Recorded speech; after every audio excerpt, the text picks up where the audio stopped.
अपने दोस्तों में वीडियो को ज़्यादा से शेयर करें ताकि आपका दोस्त भी इस वीडियो का लाभ ले सकेगा। मैं क्योंकि आप लोग इतना मेहनत करता हूं, मेरे लिए इतना आप कर सकते हैं, हमें उम्मीद है आप पर। ठीक है गाइस, तो मैं वीडियो शुरू करता हूं।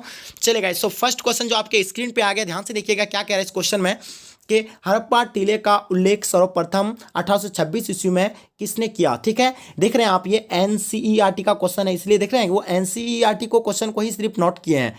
एनसीईआरटी का क्वेश्चन है, ठीक है।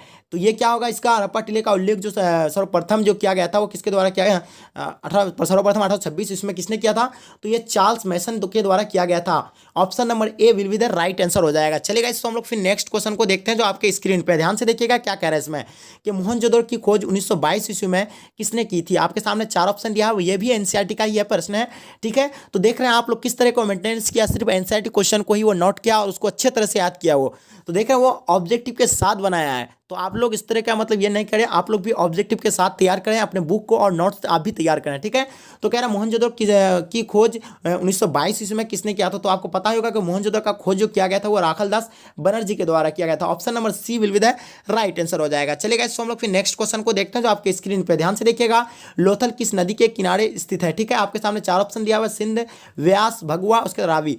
ठीक है, जैसे कि आपको पता होगा कि इसका right answer will be the right answer, option number C इसका राइट आंसर हो जाएगा। ठीक है गाइज, तो इस तरह के सभी सब्जेक्ट का मैं आप लोगों को नोट्स दिखाऊंगा कि किस तरह के नोट्स वो तैयार करते हैं। अगर आप इस नोट्स को अगर प्राप्त करना चाहते हैं तो इस नोट्स को आपको इस नंबर पे मिल जाएंगे। आपको इस नंबर पे एक बार संपर्क कीजिएगा, 9162055090। ठीक है, इस नंबर पे एक बार संपर्क कीजिए, आपको इसका स्क्रीनशॉट ले लीजिएगा, इस नंबर पे आप संपर्क कीजिएगा, आप उससे बात कर लेंगे, वो आपको ये नोट्स दे देंगे। ठीक है, चलेगा, इस फिर हम लोग फिर नेक्स्ट क्वेश्चन को देखते हैं। आपके सामने चार ऑप्शन दिया हुआ है, क्या कह रहा है इसमें कि हड़प्पा किस नदी के किनारे स्थित है। आपके सामने चार ऑप्शन दिया, क्या कह रहा है, सिंधु, व्यास, सतलज, रावी। तो हड़प्पा जो किस नदी के किनारे स्थित है, आपको पता ही होगा कि वो रावी नदी के किनारे है। Option number D will be the right answer हो जाएगा। चलेगा, इसको हम लोग फिर नेक्स्ट क्वेश्चन को देखते हैं जो आपके स्क्रीन पे है। इंडिका की रचना किसने की थी, यानी इंडिका की रचना जो किया गया तो वो किसने किया था। तो आपके सामने चार ऑप्शन दिया हुआ है, इसका राइट आंसर आपको पता ही होगा कि वो मैगस्थनीज के द्वारा लिखा गया था। Option number B will be the right answer हो जाएगा। चलेगा, इसको हम लोग फिर नेक्स्ट क्वेश्चन को देखते हैं जो आपके स्क्रीन पे। ध्यान से देखिएगा कि अशोक किस वंश का शासक था।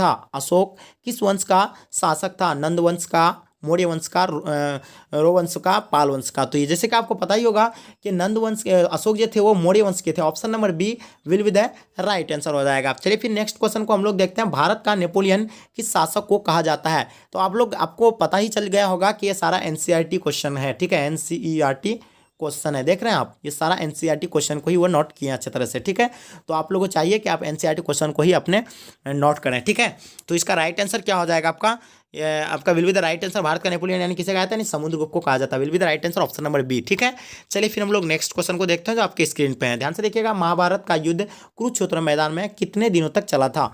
महाभारत का युद्ध जो था तो कुरुक्षेत्र के मैदान में कितने दिनों तक चला था। आपके सामने चार ऑप्शन दिया हुआ है, 10 दिन तक, 12 दिन तक, 18 दिन तक, 20 दिन तक। ठीक है, इसका राइट आंसर आपको चूज करना है। तो इसका राइट आंसर क्या हो जाएगा, will be the right answer, option number C हो जाएगा। ठीक है, 18 दिन तक। चलेगा, इसको हम लोग फिर नेक्स्ट क्वेश्चन को देखते हैं जो आपके स्क्रीन पे। ध्यान से देखिएगा, महाभारत की रचना किसने की है। ठीक है, आपके सामने चार ऑप्शन दिया का, वाल्मीकि, मनु, याज्ञवल्क्य, ठीक है, वेद व्यास दिया हुआ है। आपके सामने चार ऑप्शन दिया हुआ है, इसका राइट आंसर आपको चूज करना है। महाभारत का रचना जो किया गया था वो किसके द्वारा किया गया था, तो वेद व्यास के द्वारा किया गया। Option number D will be the right answer हो जाएगा। ठीक है, चलिए फिर हम लोग नेक्स्ट क्वेश्चन को देखते हैं।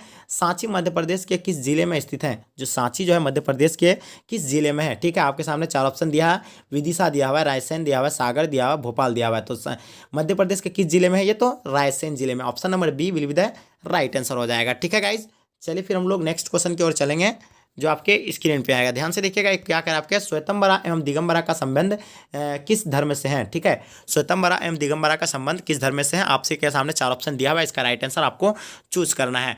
तो इसका right answer will be the right answer, option number D इसका राइट आंसर हो जाएगा, यानी जैन धर्म से। ठीक है, चलिए फिर हम लोग नेक्स्ट क्वेश्चन को देखते हैं, आपके जो स्क्रीन पे आ चुका है। ध्यान से देखिएगा इस क्वेश्चन को, क्या कह रहा है कि बुद्ध का बचपन का नाम क्या था। बुद्ध का जो बचपन के नाम थे वो क्या थे। तो आपके सामने चार ऑप्शन दिया हुआ है, इसका राइट आंसर क्या हो जाएगा, option number B will be the right answer हो जाएगा, यानी सिद्धार्थ। ठीक है, चलिए फिर हम लोग नेक्स्ट क्वेश्चन को देखते हैं। त्रिपिटक साहित्य का संबंध है, यानी त्रिपिटक साहित्य का जो संबंध है वो किससे है, जैन धर्म से, बौद्ध धर्म से, शैव धर्म से, वैष्णव धर्म से। तो आपका राइट आंसर क्या हो जाएगा इसका, त्रिपिटक का, तो बौद्ध धर्म से will be the right answer हो जाएगा। ठीक है, option number B will be the right answer हो जाएगा। चलिए फिर हम लोग नेक्स्ट क्वेश्चन को देखते हैं, क्या कह रहा है कि पुराणों की संख्या कितनी है, यानी पुराणों की संख्या कितनी है, 16, 18, 19, 20। तो जो पुराणों की जो संख्या है तो 18 है, ऑप्शन नंबर क्या हो जाएगा, यानी B will be the right answer हो जाएगा। ठीक है, चलेगा। इसको फिर हम लोग नेक्स्ट क्वेश्चन को देखते हैं जो आपके स्क्रीन पे है, ध्यान से देखिएगा।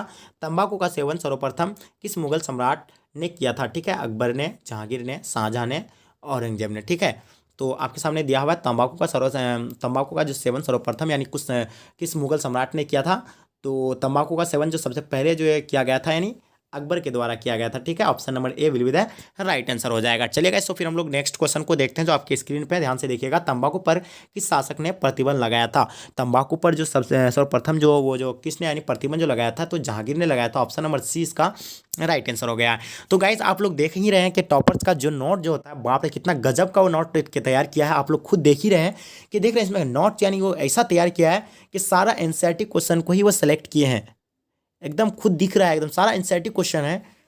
चलिए फिर हम लोग नेक्स्ट क्वेश्चन को देखते हैं। तो ये तंबाकू पर सेवन तो आपको पता ही होगा कि जो जहांगीर ने किया था, ऑप्शन नंबर सी इसका राइट आंसर हो जाएगा। तो चलिए फिर अकबर ने किस सन में दीन इलाही धर्म चलाया था? अकबर ने किस सन में दीन इलाही धर्म चलाया गया था? तो अकबर जो चलाया गया था वो 1581 ईस्वी में चलाया गया था। ऑप्शन नंबर डी इसका राइट आंसर हो जाएगा।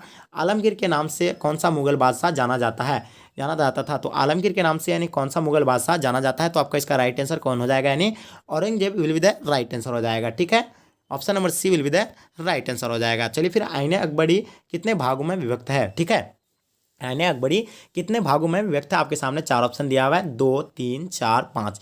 ठीक है, जो आईने अकबरी यानी कितने भागों में, यानी 5 भागों में विभक्त है। ठीक है, option number D will be the right answer हो जाएगा। ठीक है, दीन इलाही संबंधित है बाबर से, हुमायूं से, अकबर से, जहांगीर से।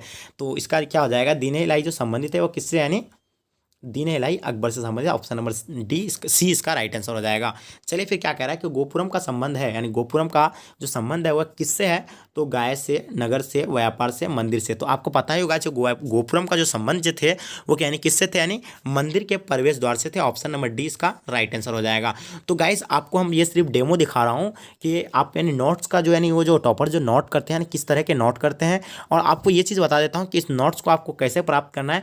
तो आप इस नंबर पर एक बार संपर्क कीजिएगा, 9162055090। ठीक है, 090 इस नंबर पे एक बार संपर्क कीजिएगा। चलिए फिर हम लोग नेक्स्ट क्वेश्चन को हम लोग एक बार कवर करते हैं। फिर क्या कह रहे हैं इसमें कि हम्पी किस राज्य में से संबंधित है? हम्पी किस राज्य से संबंधित है? मौर्य से, गुप्त से, बहमनी से, विजयनगर से। तो हम्पी जो है किससे, यानी विजयनगर से। Option number D will be the right answer हो जाएगा। चलिए फिर हम लोग नेक्स्ट क्वेश्चन को देखते हैं। ख्वाजा मोइनुद्दीन चिश्ती का दरगाह कहाँ स्थित है? तो ख्वाजा मोइनुद्दीन चिश्ती का जो दरगाह जो है वो कहाँ पे स्थित है, यानी अजमेर में। ऑप्शन नंबर डी इसका राइट आंसर हो जाएगा। ठीक है, तलवंडी किसका जन्म स्थान है? तलवंडी जो है वो किसका, यानी गुरु नानक का। ऑप्शन नंबर डी इसका राइट आंसर हो जाएगा। Option number B will be the right answer हो जाएगा। कुतुब मीनार का निर्माण किसने शुरू किया था? जैसे कि पता होगा कि कुतुब मीनार का जो निर्माण जो है वो यानी किसके द्वारा यानी शुरू किया गया था। तो आपके सामने चार ऑप्शन क्या है दिया हुआ है, इसका राइट आंसर क्या हो जाएगा, यानी कुतुबुद्दीन ऐबक हो जाएगा। ठीक है, ऑप्शन नंबर सी इसका राइट आंसर हो जाएगा। ठीक है, चलिएगा इस फिर हम लोग नेक्स्ट क्वेश्चन को फिर हम लोग कवर करते हैं जो आपके स्क्रीन पे, ध्यान से देखिएगा। किताबुल डेहाला किसका यात्रा वृत्तांत मिलता है? किताबुल डेहाला से में किसका यात्रा वृत्तांत मिलता है? आपके सामने चार ऑप्शन दिया हुआ है, अल-बिरूनी, अब्दुल रज़्ज़ाक, इब्न बतूता, बर्नियर। ठीक है, तो ये जो है आपका यानी किताबुल डेहाला यानी किससे, यानी अल-बिरूनी से। ऑप्शन नंबर ए इसका राइट आंसर हो जाएगा। ठीक है, चलिए फिर हम लोग नेक्स्ट क्वेश्चन को देखते हैं। आपके स्क्रीन पे है, अल-बिरूनी किसके साथ भारत आया था? यानी अल-बिरूनी भारत किसके साथ आया था? मोहम्मद गजनी के साथ आए थे। ऑप्शन नंबर क्या हो जाएगा, यानी ए इसका राइट आंसर हो जाएगा। ठीक है, चलिए फिर हम लोग नेक्स्ट क्वेश्चन को देखते हैं जो आपके स्क्रीन पे है। तो अंतिम और लास्ट क्वेश्चन है, क्योंकि मैं यहीं तक आप लोगों के साथ लेके आया था और मैं आपको ये सिर्फ डेमो दिखाया। आपको अगर इस नोट्स को अगर प्राप्त करना है तो आप इस नंबर पे एक बार फिर से आपको कह रहा हूँ कि इस नंबर पे एक बार संपर्क कीजिएगा, 9162055090। आप किसी भी सब्जेक्ट का अगर संपर्क करना चाहते हैं तो आपको मिल जाएंगे। ठीक है, लेकिन सिर्फ आर्ट्स के लिए, ओनली आर्ट्स के लिए ही मैं आपको बताऊंगा, साइंस और कॉमर्स के लिए नहीं है। तो रैयतवाड़ी बंदोबस्त के जनक थे, यानी रैयतवाड़ी बंदोबस्त के जो जनक थे। तो इसका राइट आंसर आपको कमेंट सेक्शन में बताना है। गाइस अगर वीडियो पसंद आए तो वीडियो को एक लाइक कर देना, और इस तरह के वीडियोज़ अगर आप मेरे चैनल के अगर माध्यम से देखना चाहते हैं तो चैनल को सब्सक्राइब कर लेना, अपने दोस्तों में ज़्यादा सा वीडियो को शेयर कर देना। चलिए गाइस मैं यहीं तक वीडियो को करता हूँ। जय हिंद, जय भारत।